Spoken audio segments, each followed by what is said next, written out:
A dominant metaphor arose in the West that labeled China as having a Great Firewall.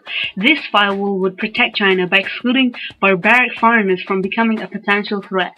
Therefore, it's not a surprise that the first email beyond the Great Wall and joining the world was in 1994, only just 2 decades ago.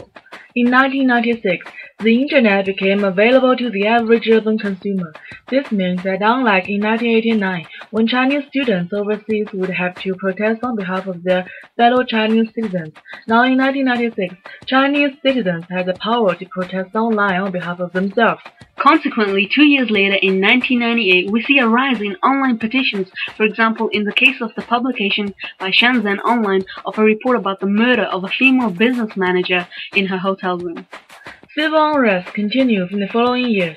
From 1999 to the present day, Internet contention reflects the dark side of economic transformation, nationalism, and harm inflicted on vulnerable individuals.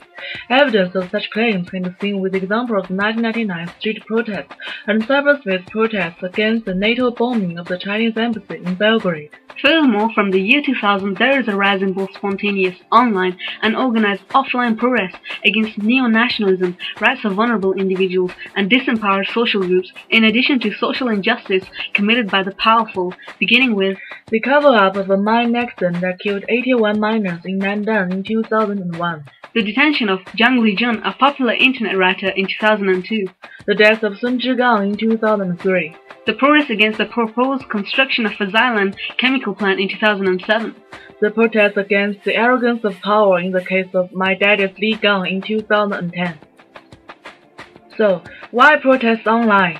The internet is used as a major platform for protests by Chinese people because online protests can cause significant changes in the offline world. For example, the protest in the year 2000 following the murder of a first-year student led Peking University to announce memorial plans, promises to compensate the victim's family, and to improve campus safety.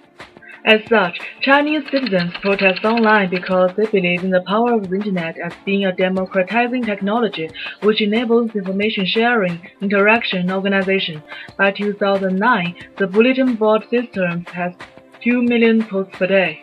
There are ever-increasing efforts by the Chinese state authorities to control the use of the Internet. This is done through not only blocking various power technologies such as Facebook, but also through legislation and regulations. There have been 12 since 1996. Again, this is important because 1996 is the year when the average urban consumer gained access to the Internet. What is more, there has been an increase in responsibility on ISPs, websites, and Internet cafes' right to refuse customers who do not abide by the rules and talk of protest. Moreover, there have been economic sanctions for overseas companies, propaganda counter-speech by 50 party members, in addition to police follow-up and imprisonment. The Chinese internet, despite political control, is linked to websites and the mass media outside of China. Consequently, international organizations and foreign media are able to monitor internet activities in China. The Great Firewall of China is a problematic metaphor because although the Chinese state authorities impose control and censorship on citizens, the people of China are still able to find ways to communicate outside of China and to protest both online and offline against social injustices. Since 1996, the Internet has strengthened individual freedom and state control. It may be argued that the Chinese government foresees the dangers of too much Internet freedom, which is why they try and wring some control over their citizens. The Chinese government may need to strike a balance between control and freedom in order to be pioneers for the future of the Internet.